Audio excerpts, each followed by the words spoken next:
pengetahuan dan teknologi pada saat ini semakin pesat dan mendorong upaya-upaya pembaharuan dalam pemanfaatan hasil-hasil teknologi dalam proses kegiatan belajar. Para tenaga pendidik dituntut agar mampu menggunakan alat-alat yang disediakan oleh sekolah. Selain itu, guru juga dituntut setidaknya dapat menggunakan alat tersebut guna menyesuaikan perkembangan dan tuntutan zaman. Guru juga harus bisa menggunakan serta mengembangkan alat yang tersedia dalam mengembangkan media pengajaran tersebut. Media pembelajaran merupakan suatu alat atau perantara yang berguna untuk memudahkan proses belajar mengajar dalam rangka mengefektifkan komunikasi antara guru dan murid. Hal ini sangat membantu guru dalam mengajar dan memudahkan murid menerima serta memahami pelajaran. Tetapi perlu ditekankan bahwa proses ini membutuhkan peran guru yang profesional agar mampu menyelaraskan antara media pembelajaran dan metode pendidikan. Selain itu, media pembelajaran visual itu apa? Media pembelajaran visual ini termasuk suatu alat atau bahan yang digunakan dalam pembelajaran yang dengan memanfaatkan alat indera manusia yaitu penglihatan. Media pembelajaran visual ini dapat memperkuat ingatan, pemahaman siswa dan terhadap materi pembelajaran karena media visual ini hadir secara langsung dalam proses pembelajaran yang menghubungkan materi pembelajaran dengan dunia nyata. Saya akan menjelaskan mengenai jenis-jenis media pembelajaran visual. Media pembelajaran visual ini ada apa saja? Ada dua. Yang pertama itu ada jenis media grafis dan media proyeksi. Yang pertama saya akan menjelaskan mengenai media grafis lebih dahulu. Media grafis merupakan media yang mengkomunikasikan fakta-fakta dan gagasan secara jelas dan kuat melalui perpaduan antara pengungkapan kata-kata dan gambar dalam bentuk cetak. Nah, fungsi dari media grafis ini biasanya untuk menarik perhatian dan itu memperjelas ide dan mengilustrasikan fakta yang mungkin biasanya akan lupa jika tidak divisualkan. Nah, media grafis ini mempunyai beberapa jenis nih, bermacam-macam. Nah, yaitu diantaranya ada media bagan atau chart. Nah, media bagan atau chart ini merupakan penyajian media pembelajaran secara diagramatik dalam bentuk diagram, biasanya menggunakan lambang-lambang visual untuk mendapatkan sejumlah informasi. Nah, biasanya di dalam bagan atau chart ini biasanya pesan yang disampaikan ini biasanya berupa ringkasan visual mengenai suatu proses. Yang kedua itu ada grafik atau graph. Grafik ini merupakan sebuah gambar sederhana yang disusun menurut prinsip matematika dengan menggunakan data berupa angka-angka. Nah, untuk menggambarkan data kuantitatif secara teliti, menerangkan perkembangan atau perbandingan sesuatu objek atau peristiwa yang saling berhubungan secara singkat dan jelas. Nah, yang ketiga itu ada media diagram. Nah, biasanya ini sering digunakan untuk meningkatkan letak bagian-bagian sebuah alat atau mesin serta berhubungan satu bagian dengan bagian yang lain. Yang keempat itu ada poster. Nah, ini biasanya sering digunakan. Jadi poster itu merupakan gabungan antara gambar dan tulisan dalam satu bidang yang memberikan informasi tentang satu atau dua ide pokok. Nah, yang kelima itu ada karikatur atau kartun. Nah, biasanya dibuat dalam bentuk gambar yang biasanya bermuatan humor dengan objek manusia atau benda yang digambarkan dengan pemilihan tubuh atau wajah serta mengandung suatu makna tertentu bagi pembacanya dan biasanya bersifat mengkritisi. Nah, selanjutnya yang ketujuh itu ada media gambar atau foto. Nah, ini biasanya alat visual yang paling efektif dapat divisualisasikan menjadi lebih konkret dan realistis. Nah, informasi yang disampaikan pun biasanya dapat dimengerti dengan mudah. Dan itu yang ke-8 ada media komik. Nah, media komik ini merupakan media yang mempunyai sifat yang sederhana, jelas, mudah dipahami.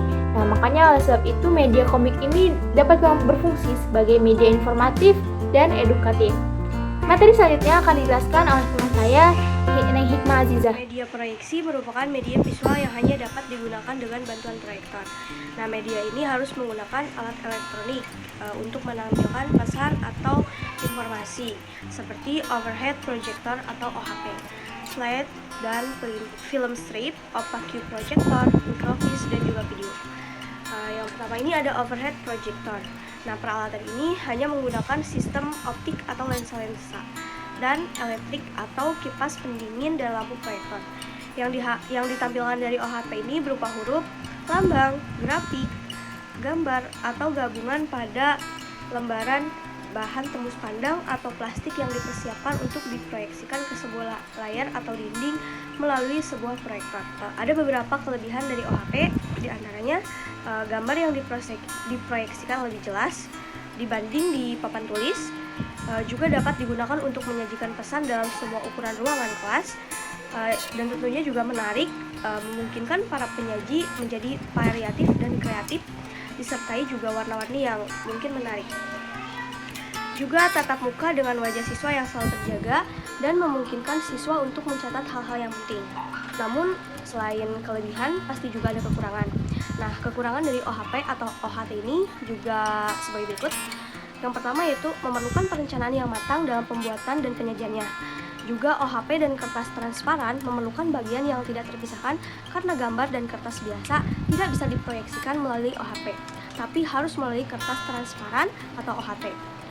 Juga urutan kertas transparan sering kacau karena berdiri sendiri dan tidak ada nomor urutannya, sehingga membingungkan para pendidik untuk menyajikannya.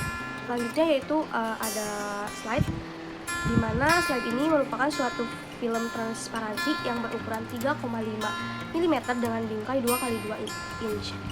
Bingkai tersebut terbuat dari karton atau plastik. Film bingkai diproyeksikan melalui slide projector. Slide hanya bisa menampilkan gambar. Ada 4 kelebihan dari media slide ini. Di antaranya yaitu membantu menimbulkan pengertian dan ingatan yang kuat pada pesan yang disampaikan. Juga merangsang minat dan perhatian siswa dengan warna dan gambar yang konkret. Juga program slide mudah direvisi sesuai dengan kebutuhan karena filmnya terpisah-pisah. Juga penyimpanannya mudah karena ukuran filenya yang kecil. Nah, sedangkan kelemahan dari media slide ini yaitu slide ini memerlukan penggelapan ruangan untuk memproyeksikannya. Juga pembuatannya memerlukan waktu cukup lama gitu jika program yang dibuatnya cukup panjang.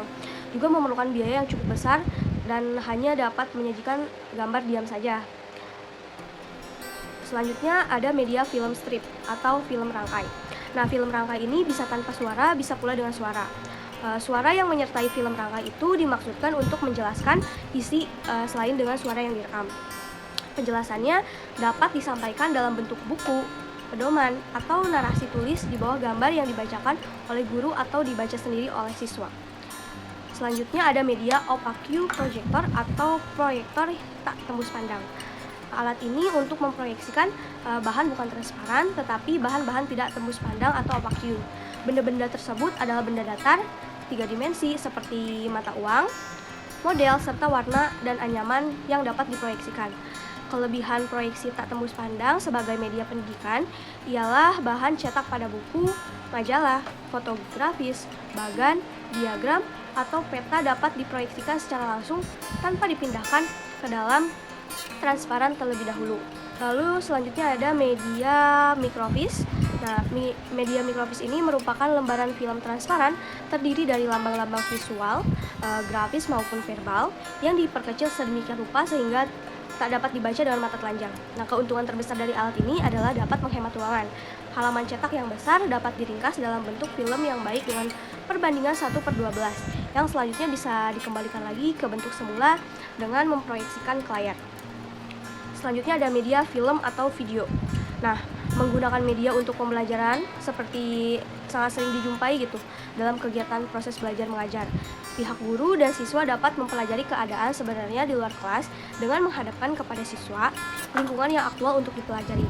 Dan jika memungkinkan cara ini lebih bermakna karena para siswa dihadapkan dengan peristiwa dan keadaan sebenarnya secara alami sehingga lebih nyata, lebih faktual dan kebenarannya dapat dipertanggungjawabkan.